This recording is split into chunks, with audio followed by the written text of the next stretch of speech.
It's our last show of the month of March, March 27th, 2025, on a Thursday. Welcome into Brandon's World. As always, I'm your executive host, your producer, your founder of Brandon's World, Brandon Lewis. We're in collaboration with the one, the only Voltage Live. My social media links are in the description below on both audio and video podcasting platforms.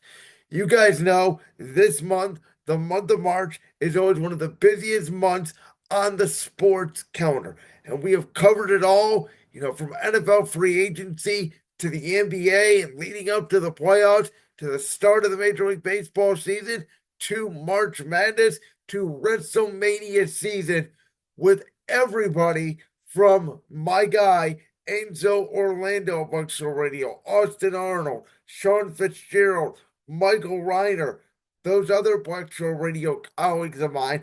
We also brought on friend of the show, former Boyland Media LLC colleague of mine, Brandon Larador, as well as friend of the show, Ian DZ.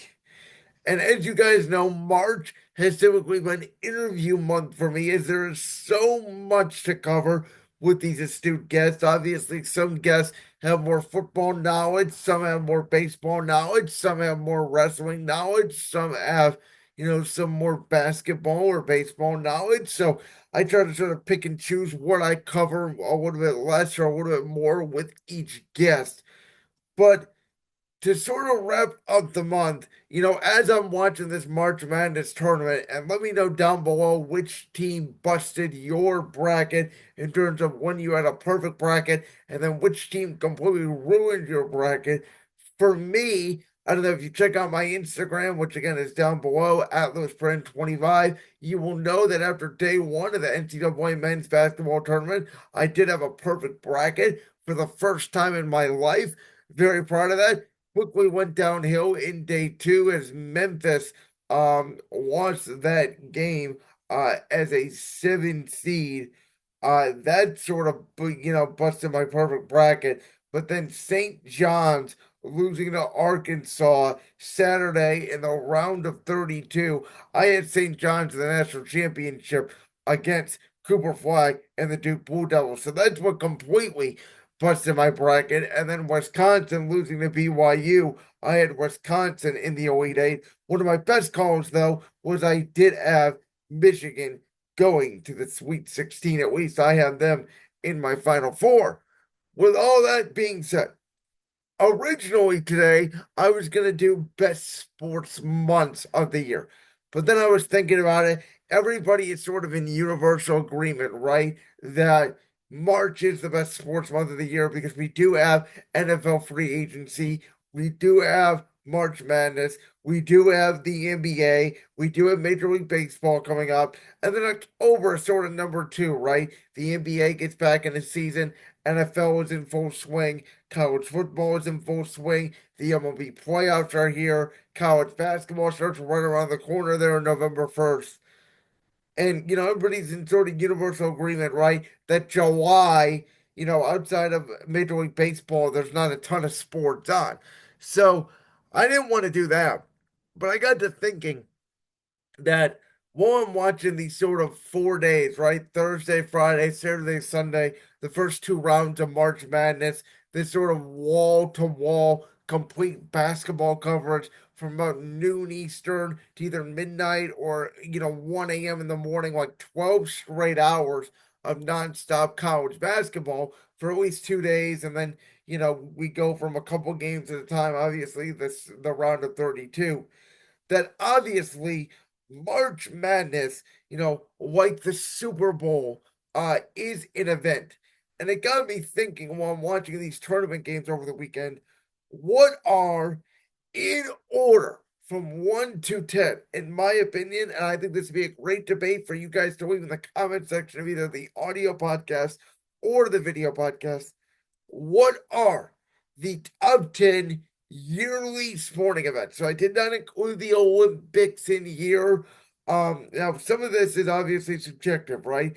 Because I am a professional wrestling fan, I am not an NHL hockey fan. I decided to essentially replace the NHL events with WWE events. So for me, WWE is a sport. Yes, the World Heavyweight Champion Gunther, by the way, it is a sport. So, you know, it's part of my sporting event calendar. There are obviously PLEs and special, TV events that WWE does every single year that I wanted to include on this list. So for me, this list includes the NFL, this includes the NBA, it includes Major League Baseball, it includes college football, it includes college basketball, and it includes professional wrestling. With that in mind, let's dive into in order from number one. I'll start there and go down the list to number 10. These are the top 10 sporting events that happen yearly every single year. I think number one is obvious. It happens in February every year. The NFL has talked about the fact that eventually, in a couple of years, because the schedule is going to move to 18 games, they want to move it to President's Day weekend because it is so big. Um, it is the Super Bowl. Obviously, it's the biggest event of the year, right? It gets 120,000 people. Um, you have obviously everybody's watching it, not just for the game itself, but everything that goes into it with the pregame show, the halftime show, the commercials, the food, everybody around just watching this one big game to culminate what is undisputably the most popular sport in this country, not necessarily the world, but in this country, the United States of America, the National Football League, the biggest game, the biggest stage. Everybody knows about it. There's a reason why it's called Super Bowl Sunday. It's the biggest eating day of the year. Super Bowl Monday is the biggest takeoff day of the year. And March Madness is certainly up there, but I don't think it's as big as the Super Bowl. I think there is no debate here. The Super Bowl is the biggest sporting event, even bigger than a March Madness, or even at number two, which in my opinion is the Super Bowl of professional wrestling. For me, the second biggest sporting event of the year is WrestleMania. It is the ultimation of year-long storylines, the work that these girls and these men put on, the reason why we watch Friday Night SmackDown, Monday Night Raw, 52 weeks a year. It is the biggest stage. You have celebrities, you have pop culture. WWE takes over cities for this. The media events, the news coverage.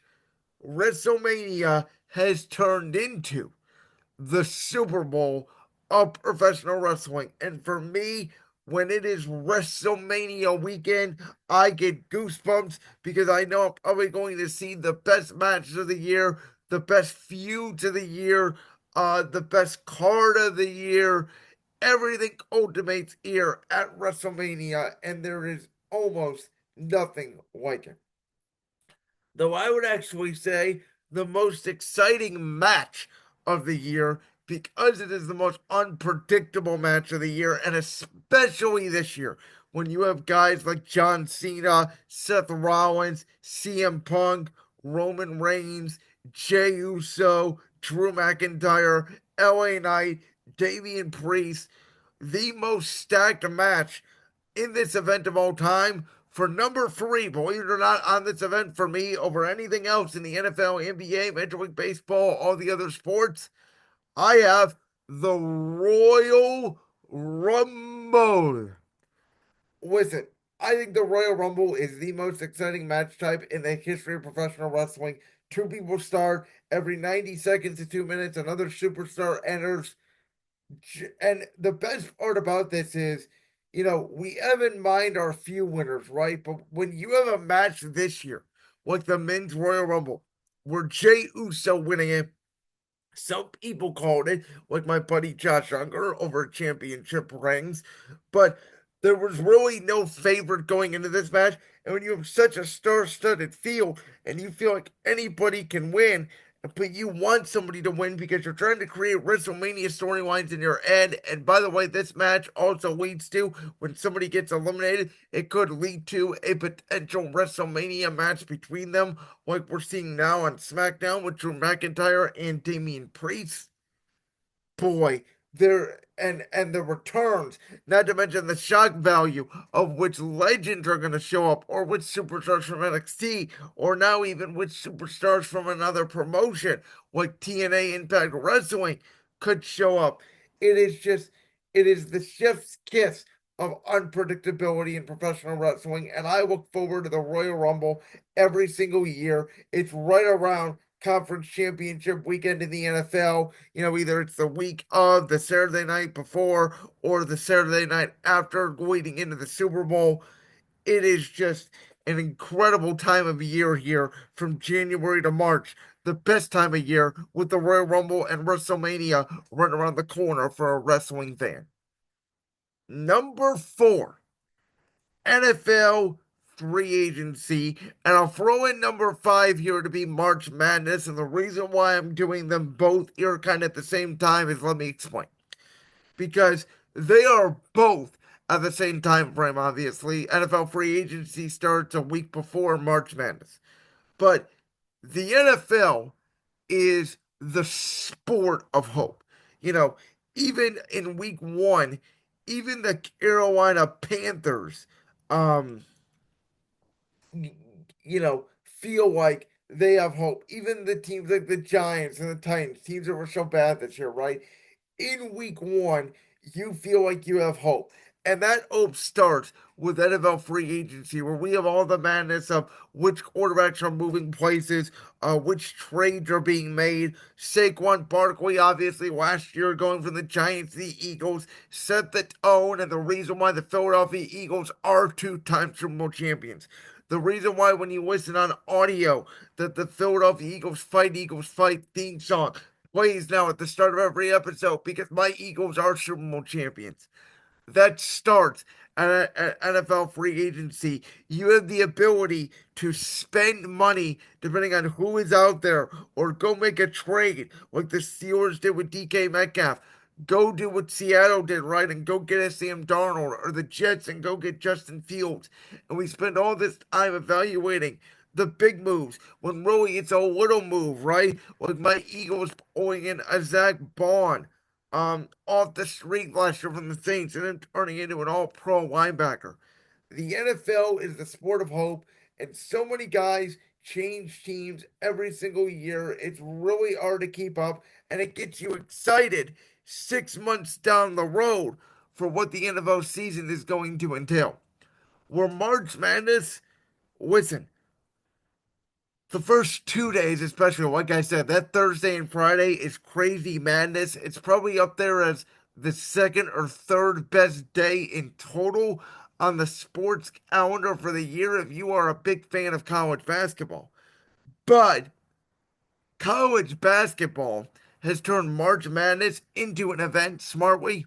And even people that don't know anything about college basketball know what March Madness is. They fill out a bracket, and oftentimes those people that don't know anything about college basketball win their March Madness bracket pools. Obviously, it's a thing that you can talk about over the water or at work, etc. But it really is just a 3 week event.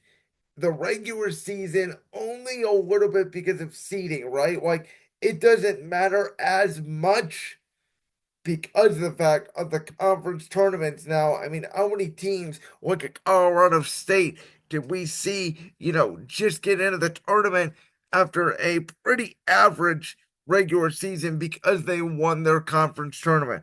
Or a team like North Carolina get into the dance because of how well they played in their conference tournament, right? So that for me does bring down the value just a little bit.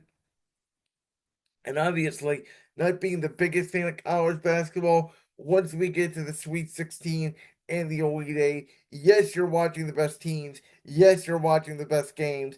But the fun of March Madness for me is flipping back and forth over 2 straight days between TBS, True TV, TNT, and CBS. And it's really only those 2 days where NFL free agency gives you hope. Every single team, in my opinion, has hope. And it's just such crazy madness with everybody essentially making moves, unless you're a fan of the Dallas Cowboys or the New York Giants.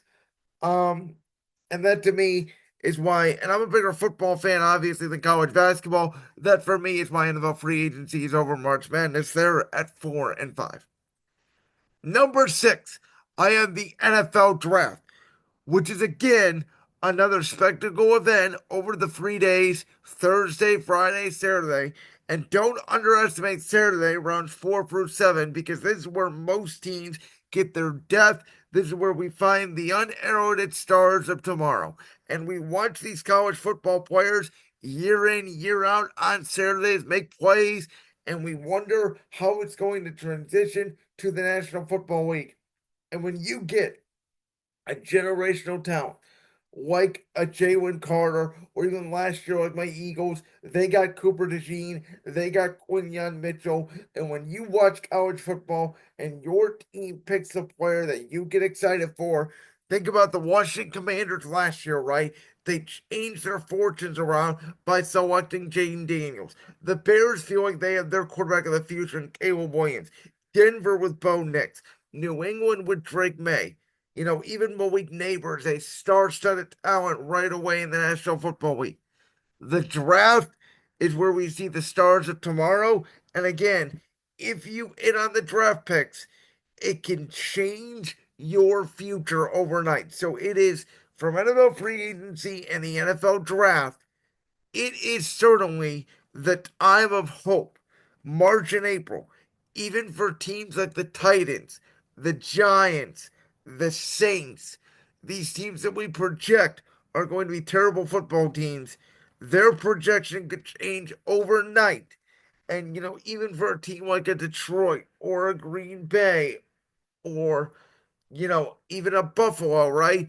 We could go from, oh, they're going to upgrade their roster. They're going to be better this year too.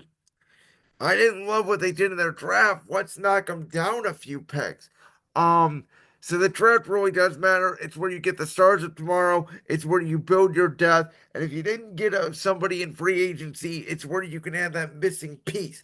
And watching these guys like Daniel Jeremiah and Joe Klatt and Rich Eisen, Charles Davis, and that crew, not including Mel Kiper Jr., because Mel Kiper Jr. doesn't know his ass from a hole in the ground. The NFL draft is a 3 day spectacle of hope. Number seven, the Major League Baseball playoffs. I love the MLB playoffs, especially when we have big stars in it, like we did this year with Shohei Ohtani, especially when my Cleveland Guardians are in it, going up in a great series in the ALDS against the Detroit Tigers. You add in the great series against the New York Yankees in the ALCS. And the best part about the MLB playoffs, unlike the NBA playoffs, is they are in and out, right? ALDS best of five, the wild cards best of three. The CSs are 7 games, but they go by really quickly. 2-3-2, travel day in between. Same thing for the World Series. It is all of October, the first couple days of November. We are in and out of the MLB playoffs in 30 days, and there is nothing like the roar of a baseball crowd, even more than a football or basketball crowd, where you are in October and it's a 2-2 pitch and it's a 1 run game in the bottom of the ninth inning and you have to stare down and it is intense drama because one pitch, one mistake could either win you your season or cost you your season. It is the drama of the MLB playoffs with the best players in the sport, with the best markets in the sport, with the best fans of the sport, all in one place for 30 days. And it is on the dead nights of the NFL season. It is on during the NFL season, during Sunday Night Football. It is certainly the best time of year to be a baseball fan. Number 8 for me, WWE SummerSlam. sort of turning into a mini WrestleMania now, with it going to be two nights this year. But SummerSlam is the biggest party of the summer. We start the SummerSlam feuds around April or May. It is the culmination of after WrestleMania. We really start looking at the SummerSlam feuds, and it is the spring and summer ending of WWE. And at the end of SummerSlam, we know essentially the direction WWE is taking heading into the fall. And as we head into WrestleMania season, it is the second biggest night of the year in professional wrestling in terms of the card. I can make an argument it's the number three PLE right behind the Royal Rumble, because the Rumble is so important to WrestleMania season. But there is something always about SummerSlam, going back to school or going back to work, knowing that Labor Day is right around the corner, knowing that football is right around the corner. Like, it is the last big WWE event until Survivor Series, which just got a rebirth with War Games. Until then, for a few years there, it was SummerSlam's the big event. And then after that, it's, the Royal Rumble.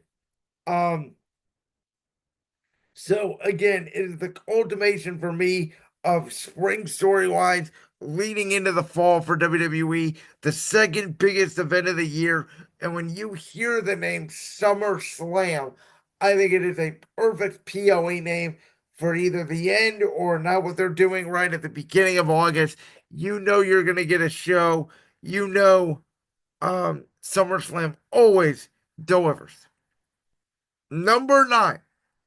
This is an event the NFL puts on every single year, and it is important. And if you don't think it's important, then you don't pay that much attention, in my opinion, to the National Football League. The NFL's schedule release. Listen, we know already who we're going to play weeks 1 through 17. We know the matchups in the NFL. We just don't know when you play them. And when you play is more important to me than who you play. When your bye week is important, right? You generally don't want an early bye week. You generally want a late bye week. The Philadelphia Eagles this year having a week 5 bye that led to their turnaround and led to them only losing one game the rest of the freaking season is an exception. Um, for teams that have a hard schedule, we want to see, do you play, for example, Buffalo and Kansas City back to back? We want to see where you go in December, weather-wise, right? Especially for a team like Miami. Like for Miami, playing New England, for example, in December is different than playing in New England in September. It could be the difference between a win and a loss, and that could be the difference for a team on the fringe of a wild card spot of making the playoffs and not making the playoffs. So, yes, the NFL schedule does matter. It gives you at least 2 to 3 wins and 2 to 3 losses on your schedule that you would not have expected before the schedule release came in. And it is part of my evaluation for how you're going to do the season.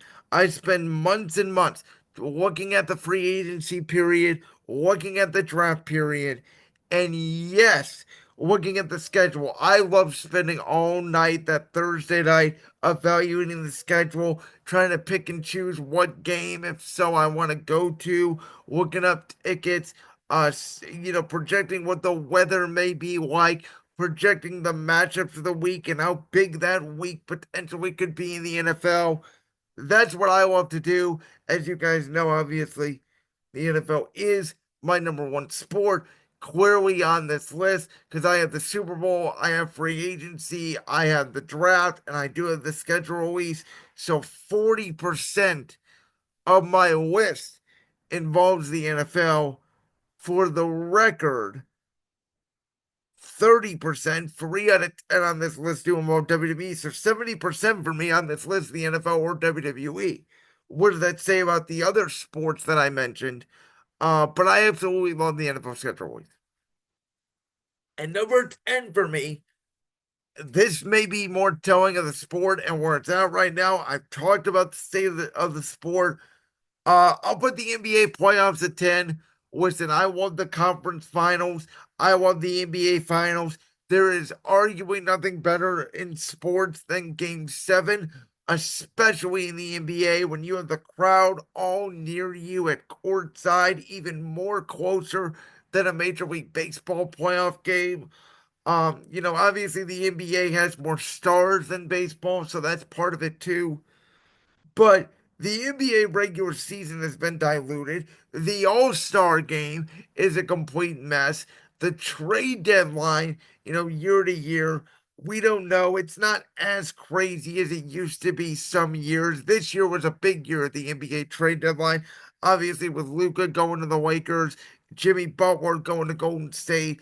But some years lately, it's not been as crazy as others. It's also Super Bowl week now, which I think is a mistake by the NBA. I think it's diluted it a little bit. So for me, the only big event for the NBA and the NBA draft is now non-existent because you got overseas players and G League players I never even heard of entering the NBA draft. And NBA opening night, it is what it is. The NFL on Christmas has crushed the NBA on Christmas. So for me, the only event I really get excited for the NBA is April, May, and June. It is 8 straight weeks of nonstop like March Madness, but a little bit longer, and obviously not as many games each day of wall to wall basketball. Um, and again, the urgency and the heightening of the NBA playoffs. And when we see in the game, in the order, in the moment, who will hit the shot. Yeah, Josh Unger, I know you love when I say the game, the shot, the moment, even though I know you really don't. I know you can't stand when I say it, but it is true. Legends are born in the NBA playoffs, and so I have the NBA playoffs at number 10 on my list. For the record, a couple of honorable mentions. Number one, opening day in Major League Baseball. So this would be number 11 on my list. The MLB opening day, it's not for every team, right? Because the Colorado Rockies and the Miami Marlins and, maybe even the Pittsburgh Pirates, like few teams in the MLB don't have hope. Most of them do. The Chicago White Sox, obviously, on that list of not having any hope. Um, so I do think that the MLB opening day, though, is so special, right? You're bringing everybody, baseball's back. It's sort of the start of springish, and you sort of feel like summer is right around the corner when everybody's at the ballpark eating hot dogs and people take off school for it, and they have all the ceremonies before the game. It is a big deal. Um, opening day, especially at the first game of your season at home, an even bigger deal for me. So that's an honorable mention on the list. And number two for me is the last week of the NFL season. This year's was not as good.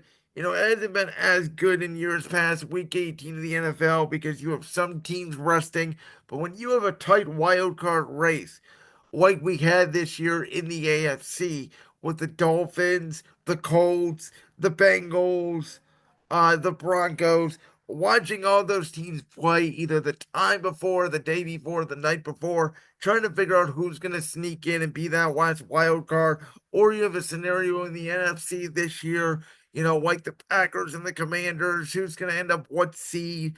For the Lions and Vikings, who's going to get the number one seed? Who's going to have to go to LA on a Monday night as the 5 seed, as a 14-win football team? The Who's going to get the number one pick potentially? That's in question. Where the draft order is going to be. Our team's going to tank. What's the consequence of them winning or losing this game? So the final week of the NFL season always creates drama.